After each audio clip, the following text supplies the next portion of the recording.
дано задание о развертывании дополнительных коек для принятия больных. 160 инфекционных коек развернули в регионе по поручению президента. Новые места для больных COVID-19 подготовили в Сунже и Малгобеке.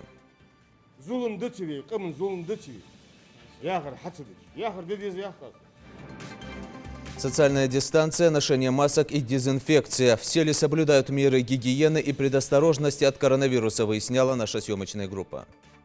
В хозяйстве у нас имеется на сегодняшний день более 200 голов крупнорогатого скота, более 900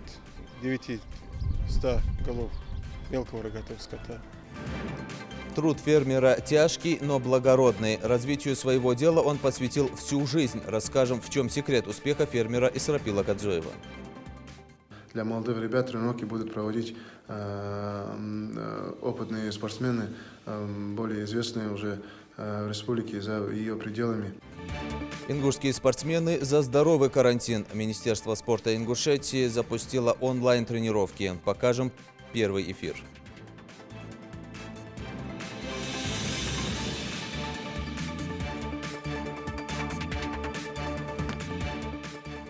На телеканале Ингушетия «Время новостей». Здравствуйте.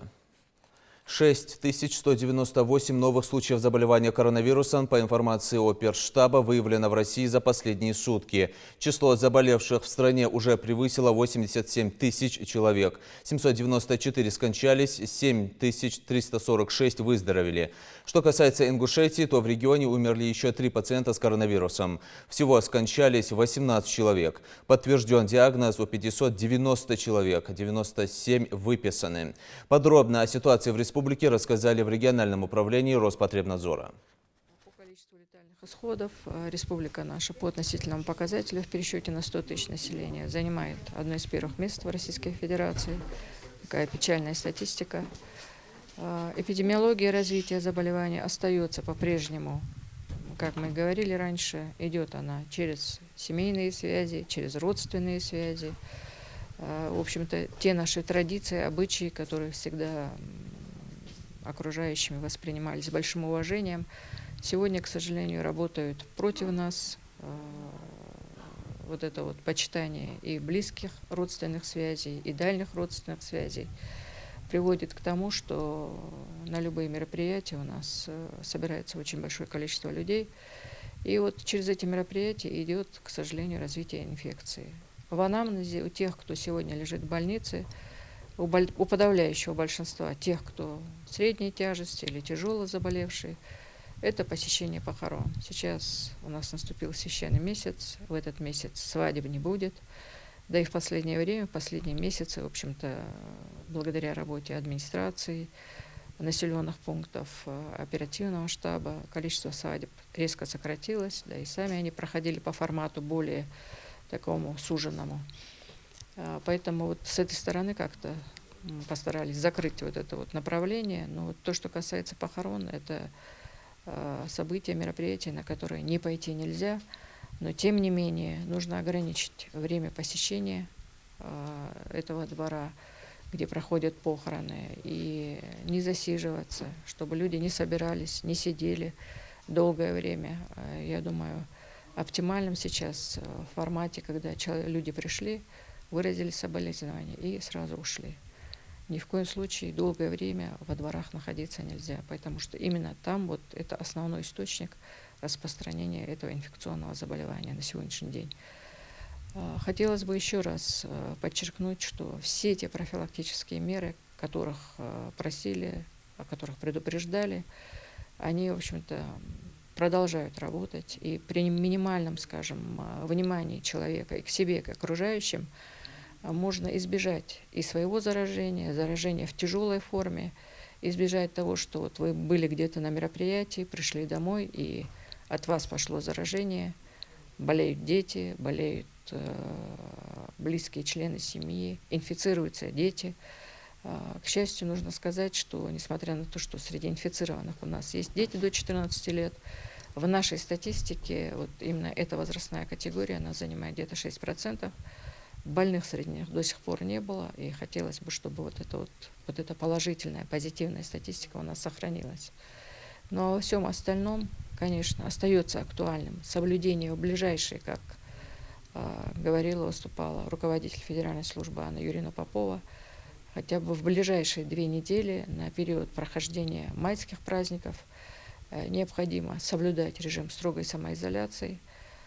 После этого, вероятно, начнут по этапам вводить уже мероприятия по ослаблению этого режима, по поэтапному выходу из этого режима, потому что сразу перестать, скажем так, оградить все мероприятия по режиму самоизоляции ни в коем случае нельзя, потому что массовое, скажем, открытие всех объектов, общение людей опять приведет к всплеску заболеваемости. Поэтому нам нужно протянуть время для того, чтобы не допустить нагрузки на наше здравоохранение. На сегодняшний день в больницах у нас 445 человек, из них 60 человек это тяжелые.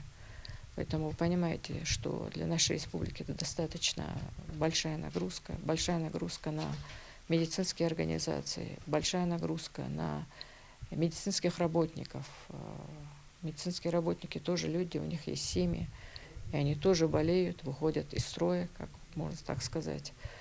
Поэтому для того, чтобы не было вот этих вот чрезвычайных каких-то ситуаций, чрезвычайных мер, необходимо прислушиваться и к медицинским работникам, и к санитарной службе, и к общественным деятелям, которые, в общем-то, и с экранов, и по радио, и в социальных сетях, все мы говорим одно и то же. Призываем беречься, призываем применять все те простые, нехитрые меры профилактики, которые, если даже не уберегут вас от заболевания, но они приведут к тому, что вы переболеете в легкой форме, потому что тяжесть заболевания зависит от количества инфекта, который попадет в ваш организм. Поэтому любое средство индивидуальной защиты, оно работает, оно играет свою положительную роль и в профилактике заболевания, и в профилактике распространения, и в профилактике тяжести этого заболевания.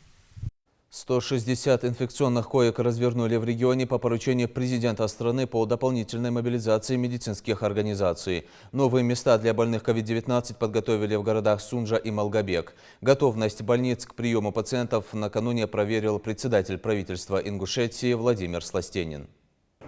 В Малгобеке разворачивается 100 койко-мест на базе инфекционного корпуса и детского отделения Малгобекской центральной районной больницы. Из них 70%, согласно нормативам, будут обеспечены постоянной подачей кислорода.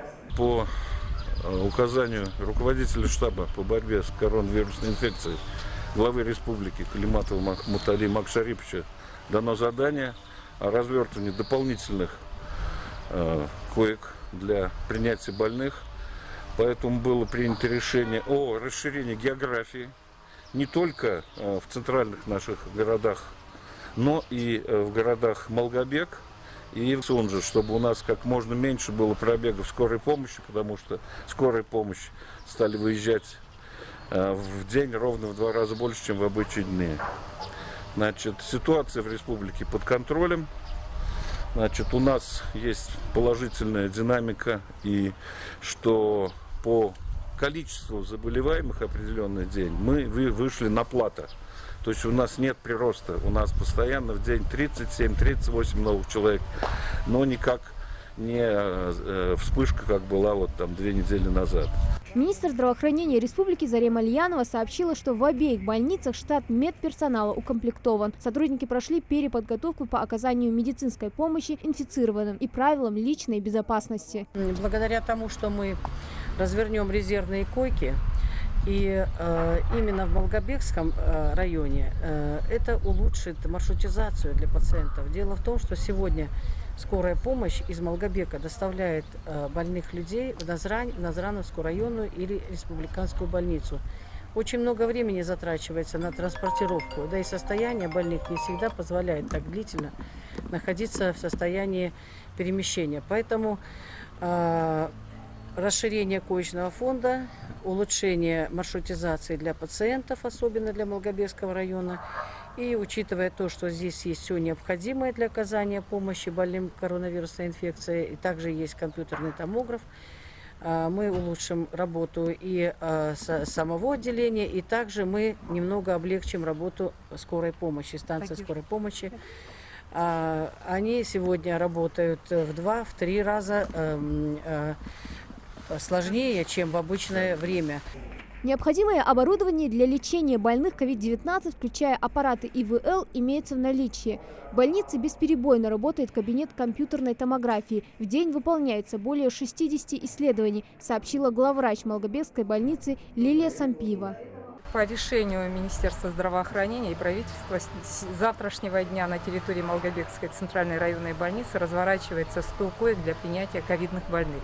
Эти койки развертываются на отдельно стоящем корпусе инфекционном и корпусе детского отделения. Все койки по положению 70% будут обеспечены кислородом, постоянной подачей кислорода. Для этого ведутся работы. Персонал наш Малгобекской районной больницы отработал апрель месяц на базе НГБ, где мы курировали пациентов, обучены этой работе. Я думаю, что мы справимся с поставленной задачей. Разворачивается здесь же отделение реанимации на базе инфекционного отделения. Аппаратура ИВЛ-аппараты по потребности на 100 коек у нас имеются в наличии. Вся аппаратура в рабочем состоянии. На базе Малгобекской районной больницы бесперебойно работает КТ-кабинет. Выполняется в день более 60 исследований. Возможности оказать помощь на сегодняшний день мы располагаем. Получены у нас и одноразовые, и многоразовые костюмы, респираторы, очки. Своих сотрудников защитить мы сумеем. Я надеюсь, что мы со своей задачей справимся. С началом коронавирусной эпидемии в стране у нас удвоилось и даже более чем в 2 раза увеличилось количество вызовов. Огромное время занимает транспортировка наших больных до Назрани и обратно, потому что в среднем теряется от 2 до 3 часов времени. Плюс больные, нуждающиеся в компьютерной диагностике КТ. С введением, с разворачиванием новых коек Малгобекской ЦРБ, я думаю, что эта проблема будет значительно решена. И значительно уменьшится время доезда скорой помощи и оказания первой экстренной и неотложной помощи, а также помощи больным с ковидом, в связи с тем, что новые отделения разворачиваются и разворачиваются новые койки. Владимир Сластенин положительно оценил готовность медучреждений к принятию пациентов, при этом еще раз подчеркнув необходимость обеспечения медицинского персонала всеми условиями для безопасной работы врачей.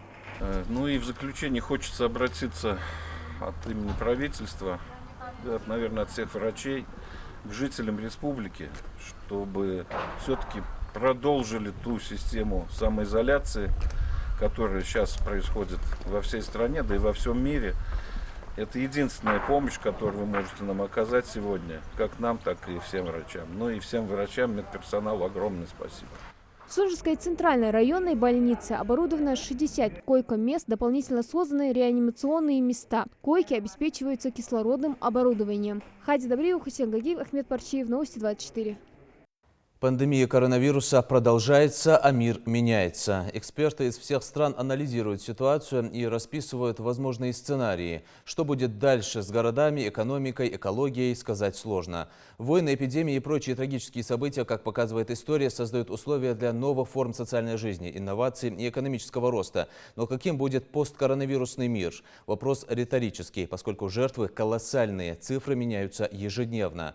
О ситуации в мире репортаж Светланы Томовой.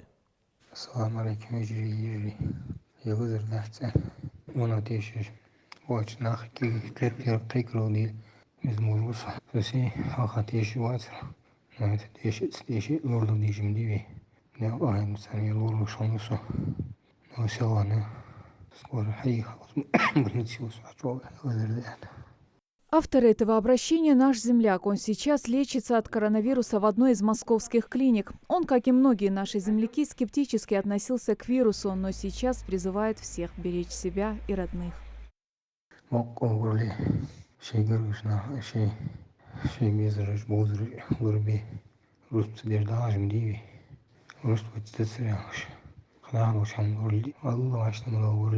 А вот Радима Бекова живет и учится в Италии. Карантин в стране уже 7 недель. И поначалу, как отмечает Радима, всем было трудно поверить в масштабы этого бедствия. Не было сплоченности и порядка в выполнении мер безопасности. В итоге все это привело к ужасающей статистике.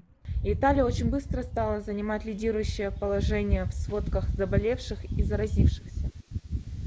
Сейчас же на улицах пусто. Уже пришло осознание того, что только самоизоляция и выполнение требований карантина может приостановить цепочку распространения этого вируса. Те люди, кого коснулась эта беда, очень сожалеют, что не придавали должного значения требованиям врачей и властей. Я очень переживаю за своих родных и близких в Ингушетии, за свой многострадальный народ. И я призываю всех уйти от лотерейного мышления, не строить различные теории, а просто взять ответственность на себя за свою жизнь и жизнь окружающих. Сейчас нам как никогда нужно быть сплоченными, благоразумными и противостоять нашей общей проблеме. Пожалуйста, оставайтесь дома, берегите себя и своих близких. Возможно, уже сейчас Италия достигла пика по заболеваемости COVID-19. Если говорить в целом о ситуации, с 4 мая там планируют снять запрет на посещение парков. Они будут открыты для прогулок с детьми и занятий спортом. Но вот границы страны, как предполагают власти, для туристов будут закрыты до конца года. Новая вспышка в Харбине, бедном регионе на северо-востоке КНР и, кстати, пограничном с Россией. А в Канаде антисептики сейчас самый ходовой товар. Их начал выпускать даже Королевский монетный двор. А вот в Британии, наоборот, сообщают о самом низком с конца марта числе летальных исходов от коронавируса. На послабление сейчас рассчитывают и в других странах Европы. На этом фоне Япония, напротив, ужесточает ограничения. С 29 апреля в страну запрещен въезд россиянам и гражданам еще 13 государств. 594 пациентов скончались. Выздоровели 7346 человек. В Ингушетии же подтвержденных случаев заболевания 590. Умерло 18 человек. Пандемия диктует нам свои условия жизни и поведения. В целях недопущения распространения вируса в стране запущена масштабная акция «Сидим дома». Это касается всех и каждого. В Ингушетии строгий карантин, запрещено проведение массовых мероприятий. Только в магазин и обратно. В них должно быть обеспечено соблюдение социальной дистанции. Тщательная дезинфекция поверхностей тоже обязательно. Как в регионе соблюдают меры гигиены и безопасности, выяснял Микаил Тангиев.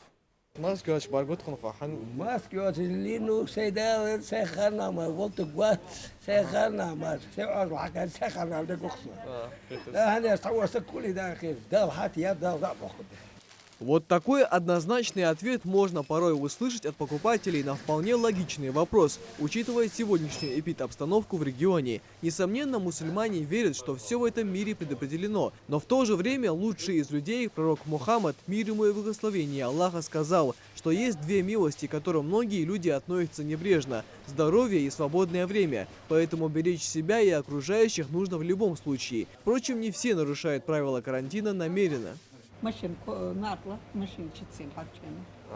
А так вы соблюдаете правила? Конечно, так понимаю, обязательно. Да? На каждого нарушителя найдется сразу несколько сознательных граждан. Магомед Албагачиев отмечает, что режим самоизоляции исправно соблюдает и выходит из дома разве что за продуктами. Магомеду 72. Он прекрасно понимает, что находится в зоне риска, поэтому защитная маска – постоянный атрибут перед выходом на улицу. Телевизор делден зияхышлахты шладвей сыдыч. Вейн гал дыцевик. Бахкышнаха вақт чаряуы. Кейшнаха качан. Зулым дыцевик. Кымын зулым дыцевик. Яхыр хацыдыч. Яхыр дедез яхтаз. Не только маски, но и перчатки, антисептик, регулярная обработка помещения – все это стало обязательным условием в работе персонала и этого магазина. Владельцы заранее позаботились о мерах предосторожности. Мы в первую очередь каждое утро и часто делаем дезинфекцию в магазине. И также надеваем маски, перчатки, как и положено в этих магазинах и всех остальных объектах. Мы стараемся соблюдать дистанцию 1,2 метра. Зайдя еще в несколько магазинов, мы убедились, что частные предприниматели Викажева ответственно подходят к соблюдению правил карантина. А тем временем в магазе можно увидеть, что далеко не все вняли призыву остаться дома. Ясная солнечная погода так и просит выйти на улицу, но безопасность должна быть на первом месте. Я извиняюсь, а почему вы гуляете? Вы же в курсе, что карантин? А? Скажи, а ты с какой целью вышел сегодня на улицу? Ты с какой целью на улице вышел? Аптеки. Сегодня необходимо вдвойне усилить борьбу с коронавирусом, а лучшее оружие против невидимого врага – это отсидеться дома. Михаил Тангиев, Рамзан Зурабов, Новости 24. В селении Плиево сегодня загорелся мебельный цех по улице Асканова. По информации МЧС, есть один пострадавший, он доставлен в больницу. Пожар спасательным службам удалось локализовать в кратчайшие сроки. Огонь не успел перекинуться на соседние жилые помещения. Причины возгорания еще уточняются. На месте работает группа МЧС. Развитию своего дела он посвятил всю жизнь. Шаг за шагом продвигаясь к намеченной цели, фермер из селения Верхние Очелуки Исрапил Кадзоев расширил скромное хозяйство до целого КФХ. Хотя препятствий и рисков на пути было немало, философия фермера проста – упорный труд и преданность делу. Исрапил занимается земледелием, разведением животных и птиц. Имеется и собственный автопарк сельхозтехники. Подробности в сюжете. Этим телятам всего по 2-3 месяца. Но увидев приближающегося фермера, уже по-взрослому и сердито начинают требовать свою порцию овса. Это крестьянско-фермерское хозяйство Исрапил Кадзоев основал еще в 2013 году. И на протяжении 7 лет занимается разведением крупно- и мелкорогатого скота. И со всеми прихотями и тонкостями этого дела уже знаком. Хозяйство у нас имеется на сегодняшний день более 200 голов крупнорогатого скота. Более 900 голов мелкого рогатого скота.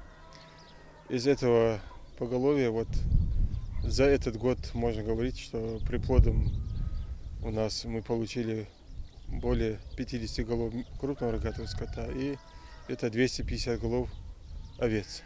Это приплод за 2020 год. Вся территория фермерского хозяйства Исрапила Кадзоева – это 200 гектаров пахотной земли и около 100 подпастбища. Фермер сам же и сеет здесь кормовые. Семена есть в наличии регулярно, как и удобрения. Проблем с посевом не возникает. Около 3 единиц техники, по его словам, исправны и готовы к пахоте.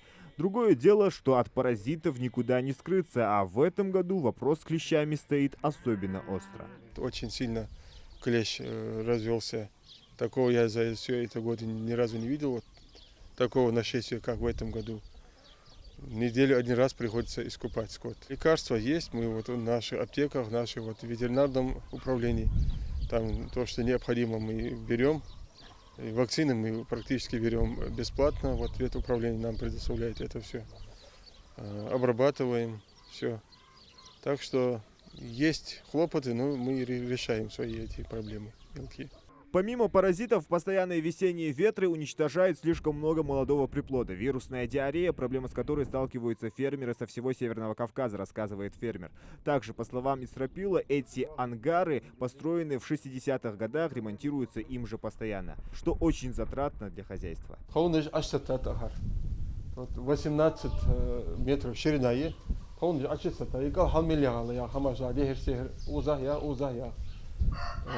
وأش بوجر كلش هون أيها ما جيش تداق لو دولي تداق ما تداق لو أتصلوش ملاتي وين دخايوش خان دولا داق أدولي هون بخابين توبير Перезимовать мышь тоже. перезимовать ну может داق مش وحشتلاك واشتخو صباحا بقول ديك يا خي داق الأدي كش لات دو يدين سي زنك أصل كش شديق كش ومخا ودو يلش أخن مخ نوق بقى خن جو شيل مهم بيوخ دائما هيك.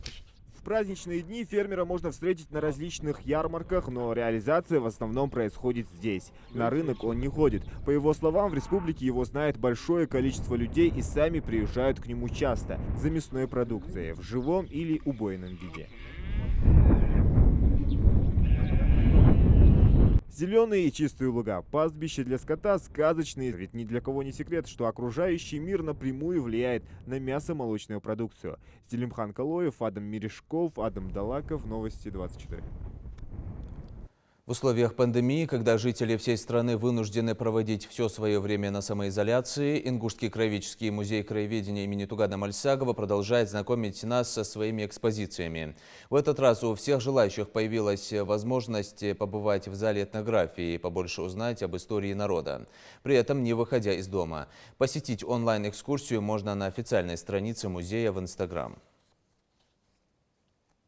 Эта болезнь затрагивает каждого человека, если не напрямую, кто-то родственник болеет. Поэтому я призываю всех еще раз поддерживать вот эту вот акцию самоизоляции.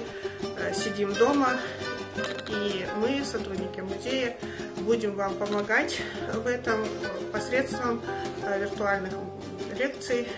И работа в музее не стоит на месте. В режиме онлайн проходят не только экскурсии. С девизом «Сидим дома и тренируемся тоже дома» ингушские спортсмены выступают за здоровый карантин. Министерство спорта Ингушетии запустило на своей странице в Инстаграм проект онлайн-тренировки. Прямой эфир прошел с участием президента Федерации ММА Ингушетии Вахи Шанхоева. Чемпионаты мира перенесены, сборы отменены. Можно сказать, что жизнь спортсменов на время замерла, но только не для российских. Карантин карантином, а тренировки продолжаются. Суставную разминку начнем. Давай, начинаем. Давай, пошли. Начинаем шеи. 5 в одну, 5 в другую.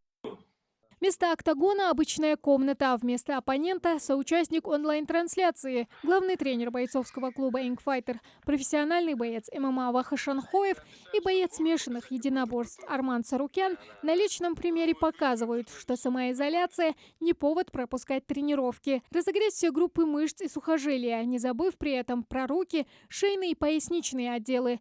Домашняя разминка как онлайн-мастер-класс для тех, кто не знает, чем себя занять. Крутим как пловцы. Так больше всего разминается, я заметил. Все, чисто повторяем, брат, так что... Давай. Давайте 5 сюда, 5 назад также. Так что я уже начал добавлять в свои тренировки плавания. И я скажу, что очень много чего оно дает. Это первое занятие в рамках проекта онлайн-тренировки, организованного Минспортом Республики. По планам организаторов они будут проходить еженедельно, в понедельник и в пятницу. Объявлен карантин, но несмотря на это, мы должны тренироваться, поддерживать себя в форме.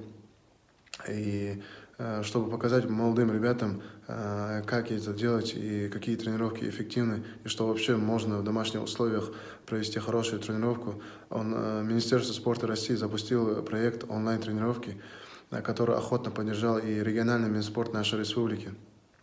Для молодых ребят тренировки будут проводить опытные спортсмены, более известные уже в республике за ее пределами.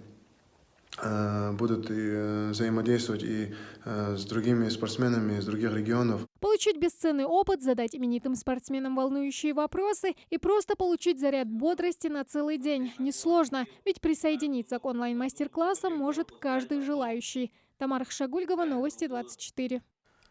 Наш выпуск на этом завершен. Оставайтесь дома и на канале Ингушетия.